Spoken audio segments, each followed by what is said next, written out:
আসসালামু আলাইকুম। বাঙালি রান্নাবান্নার আরও একটি নতুন পর্বে আপনাদের সবাইকে স্বাগত। আজকের পর্বে তৈরি করে দেখাবো সুজি দিয়ে একদম ভিন্নধর্মী একটা নাস্তা। আশা করছি রেসিপিটা আপনাদের সকলের কাছে ভালো লাগবে।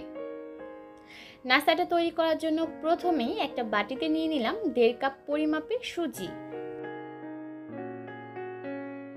1/4 কাপ দিয়ে দিলাম চিনি, 1/4 চা চামচ দিয়ে দিলাম লবণ, 1 চা চামচ দিলাম মিষ্টি জিরা, অনেকে এটাকে মৌরি বা সবও বলে থাকে।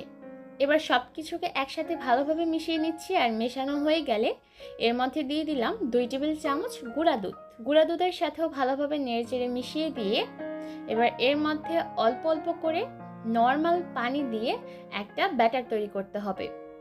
প্রথমেই পানিটাকে খুব বেশি পরিমাণে দেওয়া যাবে না। আমি এখানে আধা কাপ পরিমাপে পানি দিয়ে দিয়েছি, তারপর খুব ভালোভাবে মাখিয়ে নিচ্ছি। আর এর ঘনত্বটা আপনার স্ক্রিনে দেখে নিশ্চয়ই বুঝতে পারছেন, খুব বেশি পাতলাও না আবার একদম ঘনও না। এবার এই মিশ্রণটাকে 20 মিনিটের মতো রেস্টে রেখে দিব, এতে করে সুজিটাও ফুলে যাবে, সেই সাথে মিশ্রণটাও একটু ঘন হয়ে আসবে। এই যে দেখতে পাচ্ছেন এর মধ্যে কিন্তু মিশ্রণটা অনেকটা আঠালো হয়ে এসেছে। এবার এই পর্যায়ে আমি এর মধ্যে আরও সামান্য একটু পানি যোগ করছি মিশ্রণটাকে পাতলা করে নেওয়ার জন্য। খুব বেশি পানি দেওয়া যাবে না, অল্প অল্প করে দিব আর মাখিয়ে নেব। আর এর মধ্যে কিন্তু নাস্তাটা তৈরি করার জন্য ব্যাটারটা একদম রেডি। আর ব্যাটারের কনসিস্টেন্সিটা আপনারা নিশ্চয়ই দেখতে পাচ্ছেন, ঠিক এরকম ঘন করেই ব্যাটারটাকে তৈরি করে নিতে হবে। ব্যাটারটা তৈরি করে নেওয়া হয়ে গেলে এবার চলে যাচ্ছি নাস্তাগুলোকে ভাজার জন্য।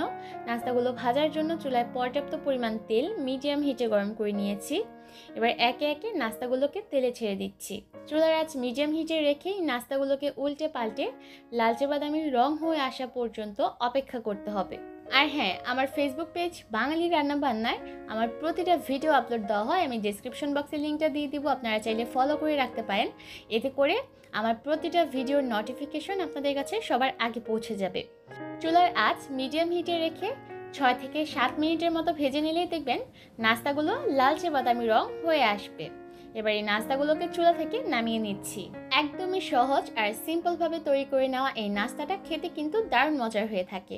বাড়িতে অবশ্যই রেসিপিটা ট্রাই করবেন আর খেয়ে কেমন লাগলো কমেন্টের মাধ্যমে জানাবেন। আজকের মতো এখানেই বিদায় নিচ্ছি। সবাই অনেক ভালো থাকবেন। আল্লাহ হাফেজ।